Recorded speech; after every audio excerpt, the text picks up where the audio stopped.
Welcome, future nurses, to LPN LaunchPad's quick review of types of diets and feedings. This session will explore medical nutrition therapy and patient feeding techniques. Nutrition therapy plays a crucial role in supporting healing and recovery. Diet modifications include consistency, texture, frequency, and nutrient content. As nurses, we educate patients, ensure their safety, and support their independence in making dietary choices. Diets can be modified in consistency, texture, and frequency to accommodate patient needs.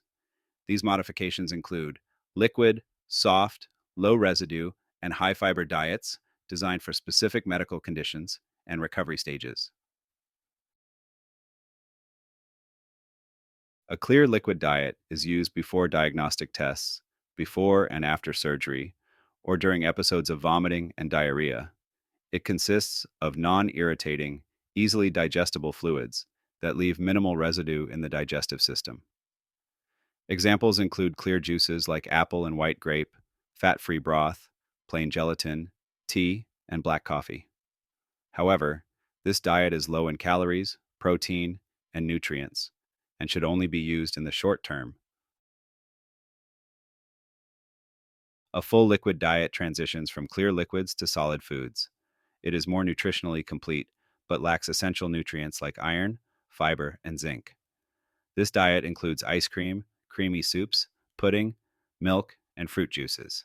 Like the clear liquid diet, it is used for short periods and may require supplementation. A soft diet is typically low in fiber and used as a transition from liquids to a regular diet. It is recommended for patients recovering from gastrointestinal disorders, post surgery, or experiencing indigestion. This diet includes soft meats, fish, poultry, eggs, dairy products, grains, and mild fruits and vegetables. A mechanical soft diet is recommended for patients with difficulty chewing or swallowing. This diet includes ground meats and cooked or pureed fruits and vegetables to make swallowing easier. It is nutritionally adequate, but supplements may be necessary based on the patient's needs. A low residue diet helps reduce stool bulk and bowel activity, making it ideal for patients with digestive issues. It excludes milk and dairy products, so alternative calcium sources must be included to maintain proper nutrition. A high fiber diet is commonly used to treat constipation and diverticulosis. It should be introduced gradually to prevent bloating and gas. This diet includes whole grains, fresh fruits, and vegetables, while avoiding processed and refined foods. Nurses and caregivers play an essential role in patient feeding. Safe and supportive feeding practices should be followed, and the patient's ability to chew and swallow should be monitored to prevent complications such as aspiration. Encouraging patient independence is crucial whenever possible. Creating a positive feeding environment is essential for patient comfort. A calm and relaxed atmosphere should be maintained. Patients should be allowed time for pre meal rituals, such as washing hands or praying. Additionally, ensuring patient comfort and pain management before meals will improve their overall experience. Respecting a patient's dietary preferences is key to their well being. Food should be served at a comfortable temperature, and cultural and religious dietary restrictions should be considered. Additionally, patients should be given adequate time to eat without feeling rushed. Proper feeding techniques ensure patient safety and comfort. Food should be provided in small bites using a spoon. Patients should be allowed enough time to chew and swallow before the next bite is offered. Engaging in pleasant conversation can make the mealtime experience more enjoyable. Describing food placement using a clock face analogy for visually impaired patients helps them navigate their meals independently.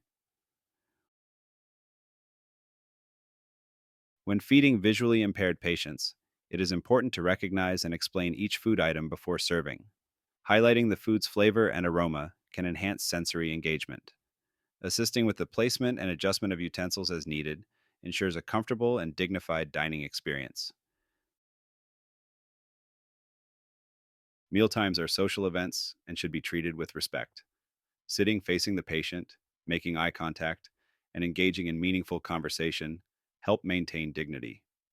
It is essential to avoid discussing unpleasant topics and to ensure the dining environment is comfortable and distraction free.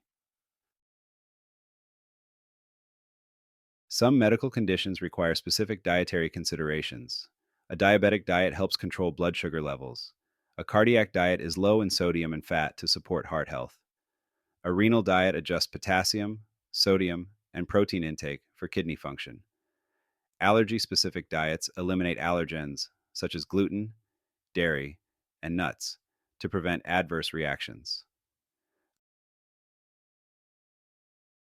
Cultural and religious preferences should always be respected in meal planning. Kosher diets avoid pork and shellfish and separate dairy from meat. Halal diets prohibit pork and alcohol and require specific meat preparation. Vegetarian and vegan diets exclude meat and animal products. Understanding and honoring these dietary choices ensures patient satisfaction and compliance. A patient recovering from abdominal surgery is placed on a clear liquid diet. Which of the following foods would be appropriate? Options: A. Ice cream. B. Chicken broth.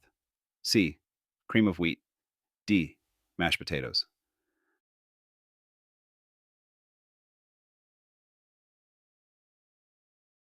The correct answer is B. Chicken broth. A clear liquid diet consists of transparent fluids that leave minimal residue in the digestive system. When feeding a visually impaired patient, what is the best approach?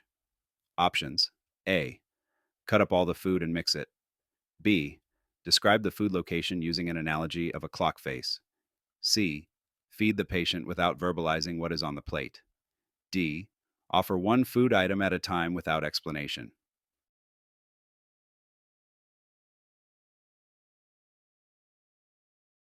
The correct answer is B.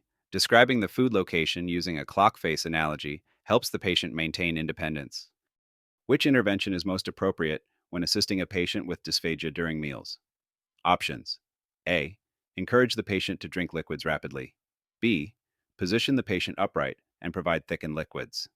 C. Offer large bites to speed up the eating process. D. Allow the patient to lie down immediately after meals.